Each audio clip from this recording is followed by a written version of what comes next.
Welcome to my demonstration for my sprouted buckwheat and millet flatbread. This can also be used as a wrap. So I've got half a cup, 125 milliliters of sprouted buckwheat flour, and I have a video on how to make it, and half a teaspoon of Himalayan salt. Then I have half a cup of room temperature water.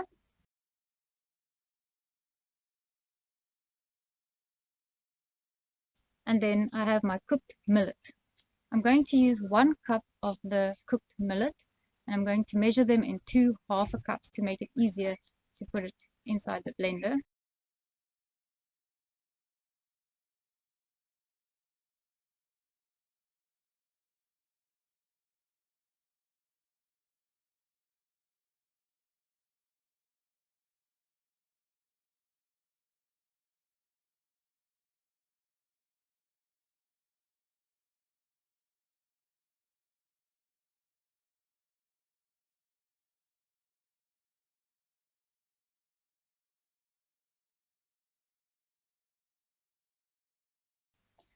Now I'm going to add the water to the blender.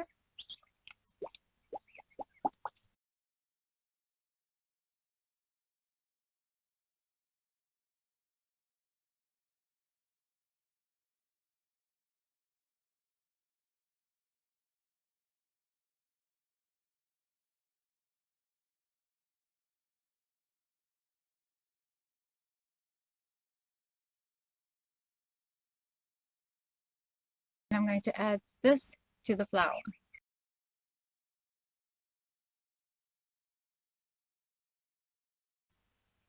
Then I'm going to mix it with the back of my spoon.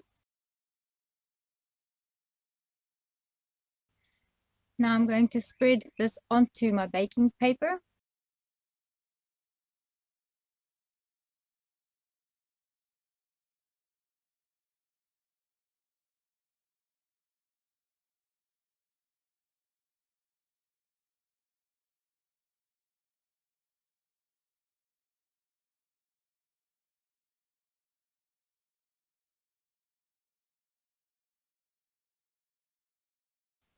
Remember to cut the edges of the baking paper so that it doesn't touch the element.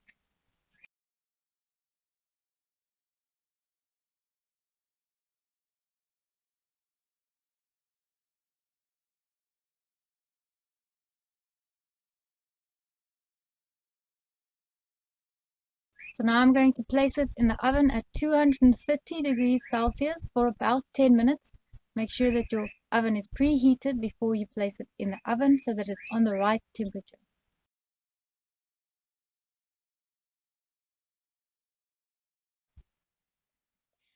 So the millet has been soaking for 24 hours, and I rinsed it 3 times during the day yesterday and left it overnight. And now I'm going to rinse it and cook it.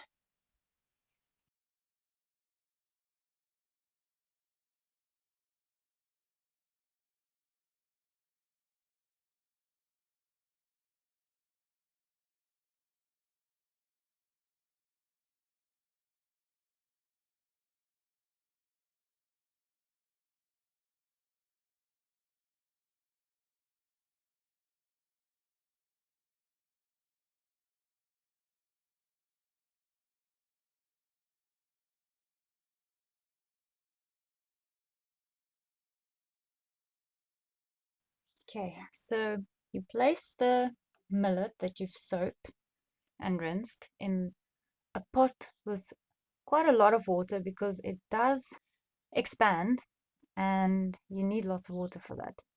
The second reason why I use lots of water when I cook grains and seeds and things like that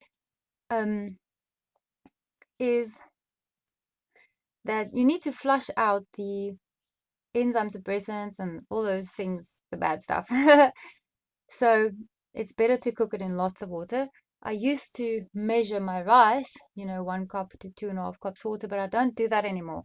I cook it in this big pot as well now with lots of water. And then, I know that I've gotten rid of most of the bad stuff. So I'm going to bring this to a boil. You can add salt to this if you want, Himalayan salt, but I don't need to because I use it for my flatbreads. And to me, it's just a waste of salt if I'm going to add salt to the flatbread anyway.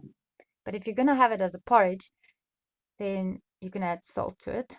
And if you want to try this as a smooth porridge, you can blend it with a little bit of a alternative milk, like an almond milk or a soya milk or whatever milk you prefer. And it's actually quite a nice, creamy, smooth porridge. And if you want to know what millet is, it's budgie seeds. But when you buy the millet, make sure that it's hulled millet. That means that they've removed the outer shell, those shells that always lie around the budgie enclosures. They remove that for you because we don't have budgie beaks to remove it ourselves. Now, I should put it on the smallest burner, but for the sake of this video, I can't do that because it's too close to the edge. And then you're going to see my slippers. So, yeah. Now I'm going to let it simmer. I will time it for you. The setting is actually not bad. So it's been 10 minutes. So I'm going to check it quickly.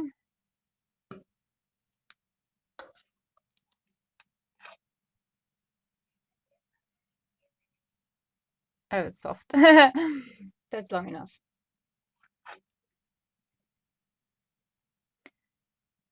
So it must be slightly firm still, not soggy.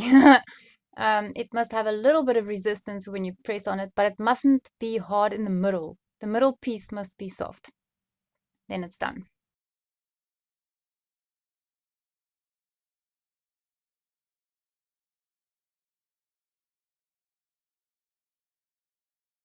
So now I'm just going to drain it.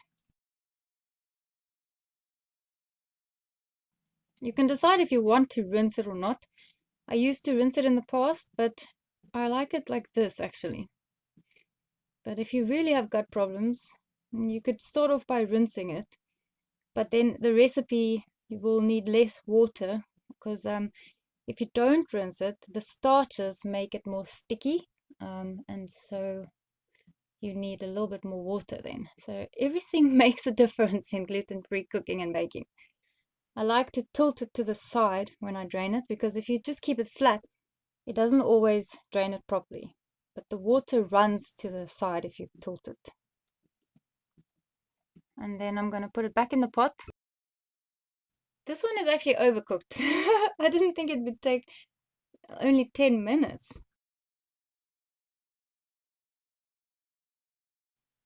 I like to place a lid on top and then I leave it there for a while until the moisture has soaked up into the millet, and then once it's cooled down, I place it in the fridge.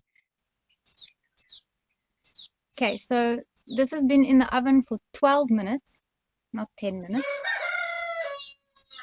Hello, birdie.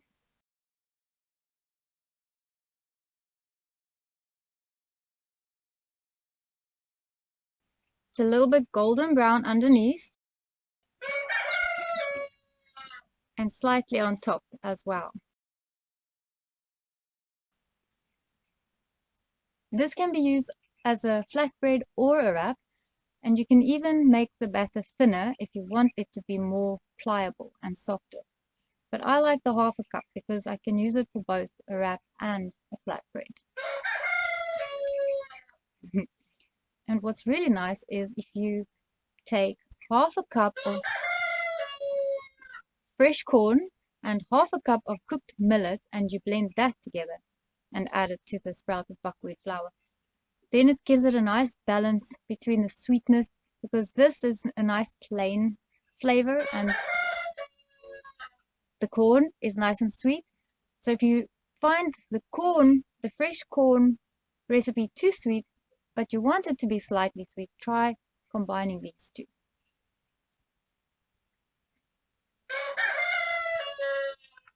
Yes, it's morning here, and that's why my hair is a mess. I hope you'll enjoy this flatbread and see you in the next video.